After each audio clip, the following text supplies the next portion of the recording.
hello. I'm so glad you're here. You may recall last time I got called away rather abruptly. Yes, it was abrupt. The calling birds came to get me because we'd had an unexpected visit from the pixies, from the pixie realm. Well, it seemed that they'd had a tornado hit their realm. We had sunshine, we were fine, so they all clambered over to our realm. Unfortunately, pixies have rather an appetite for parchment beer, so they made sure that they brought all their beer with them. It was absolute carnage by the time I got there. Anyway, I was called back because they all decided that they wanted a story.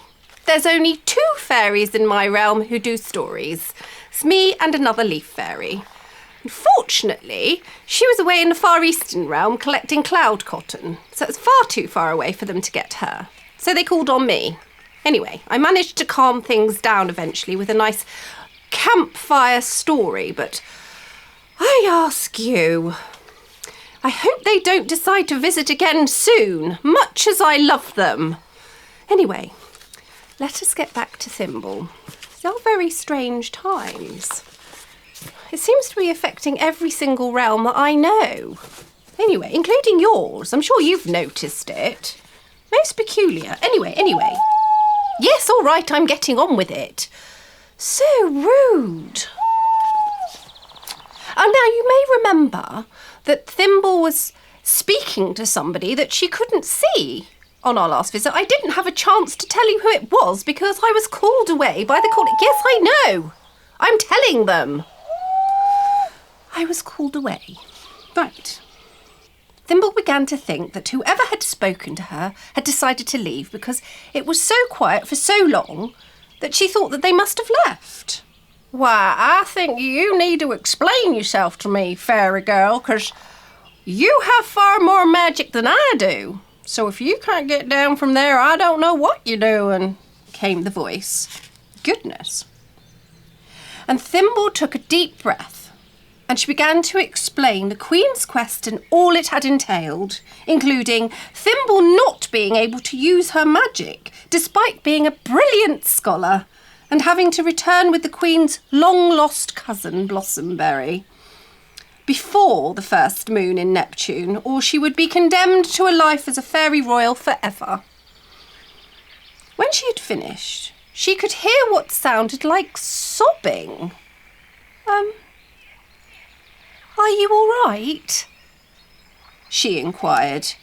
I'm so sorry if I upset you, she said, and there was another long pause before she could hear the sound of footsteps walking around the plant and beneath her feet. And there, standing in front of her, was the most beautiful white horse with silver-coloured feathery wings and the kindest green eyes Thimble had ever seen. I am a lunacar, said the creature, wiping away a tear. And you have not upset me, missy. These are tears of joy. And with one flap of his majestic wings, the bowbell plant stopped making any more sticky goo. The lunacar then raised up onto his back legs and with a flash of glittery magic, both Thimble and Twig fell to the floor in a crumpled heap. The bowbell plant swishing in the air, making the sound of a cowbell as it swung back and forth. Thank you, said Thimble, relieved to feel the ground beneath her feet. Well, yes, honestly. Did you say tears of joy? And she brushed herself down and put Twig back in her bag. I did indeed, continued the beautiful horse, for I know where you can find Blossomberry, he said, and bowed at Thimble gracefully. Thimble was still a little embarrassed at finding herself in such a predicament, but suddenly felt very excited, the sort of excited she had felt when she'd first left her valley to begin this journey. And the sort of excited you feel when something really wonderful is about to happen. I am Thimble, and this is my wand, Twig, said Thimble, finding an apple in her bag and giving it to the majestic creature that had saved them both. My name is Leaf, said the creature, enjoying the fruit and grateful for the company. Goodness. The opulent Opals had been the Lunakai's home for centuries, and he would be very happy there. Were he not so lonely? For he was now the only Lunakai for miles and miles, and had not met another like himself in many, many moons. Indeed, as far as he knew, he could now be the only one left. Thimble was curious as to where everyone else was, and surely there were others like Leaf here. But Leaf shook his head and explained that his kind had been hunted into near extinction by the flatland trolls. Goodness me! And he was the only one left of his herd. I know! How awful! Here in the Opals he had felt safe, as trolls did not like to venture here, or indeed stay long if they did, for they hated the sickly sweet scent of the flowers, and the atmosphere with its fresh air made them feel very sleepy and light-headed. There were, of course, other beings that lived amongst the flowers and shrubs, but they were mostly timid water nymphs who were very, very rarely seen. When Blossom had come through this way, Leaf had helped her find food and shelter, and had felt very sad indeed on hearing her story of banishment and disownment. Soon, through their loneliness, they became the best of friends, and were inseparable for many, many years. But Blossom became aware of Leaf's continuing longing to find another Lunakai, so that he could be part of a herd again, which reminded her of her own pain of being separated from her own clan, and wanting to find a fairy clan of her own. And so she decided to leave and look for another Lunakai herd for Leaf, and while she was doing that, see if she could find another clan for herself. She decided that she at least had to try for both of them, and so had left for the Flatlands only 1 moon ago. Goodness! Thimble's excitement was suddenly tinged with disappointment. If only she had left the Elvian realm sooner, her and Blossom could be on their way home that very day. The Flatlands were a dangerous terrain that Thimble had hoped to avoid, but now it seemed it would be an inevitable part of her journey. Oh dear. Yes, it's not good. She could hear Thane's words in her head. You are brave, Thimble. Be strong. And she smiled to herself. Right then, Twig. We'd best make haste in finding Blossom. The Flatlands are a couple of days' walk away, so chop chop.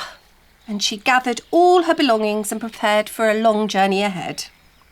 Leaf assured Thimble that he would accompany her to the edge of the Opals where he could point her in the right direction. Grateful for his company, Thimble asked him everything she could about Blossom and where she may have headed. For Leaf, it was a pleasure to speak about his friend, and he told Thimble about how he had spent time fishing in the waterholes for mermaid fish with her, which would hold their heads above the water and sing to you, which reminded Thimble of the fire dragons in her realm and how much she was looking forward to seeing them again. The plight of the Lunakai after the trolls had destroyed many of their herds had left a big scar on Leaf's heart, and he was reluctant to encourage anyone to venture into their terrain alone. However, he also knew Thimble had very little choice if she were to find Blossom, and so that evening they settled down for some food and rest after a long day of walking, and he told Thimble all he could about his herd, the trolls and the Flatlands, so that she could be as prepared as she could be for the lands that lay ahead. The Lunakai were one of the oldest creatures to live in any realm throughout the whole fairy, pixie, elvian and flatland kingdom. They were the descendants of the Pegasus, although were smaller with smaller wingspans. They had been documented in the old manuscripts dating back to the first moon in the first cycle of the sun. That's as far back as the beginning of time to you and I. Yes, I am a know-it-all. They had lived peacefully for thousands and thousands of millennium moons, roaming free in herds over the whole of the lands which stretched as far as the cold northern terrains to the far south, and to what is now known as Moor Valley, where Thimble lives. But long, long before it had been divided up into different dwellings for different beings to claim as their home. Oh! Those are the calling birds again. They've come round rather quickly again. I do hope we haven't had another unexpected visit from the pixies. I don't think I could cope with clearing up their mess again. No, it wasn't funny. Honestly. I still find myself picking up goblets that they've put in hedges and down people's chimneys. I mean, who does that? Not funny. Anyway, these times are strange, and Thimble's about to venture into the flatlands. Goodness knows what's going to happen to her. I do know that we've just had another planetary alignment, though. So strange events are going to start happening. Be prepared. I'm sure Thimble's preparing herself now for venturing into the trolls' land.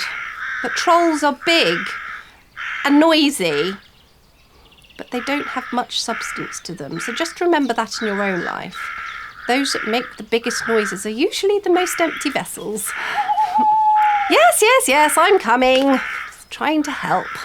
Okay, now, remember, don't stop believing, especially in you. And I'll see you next time.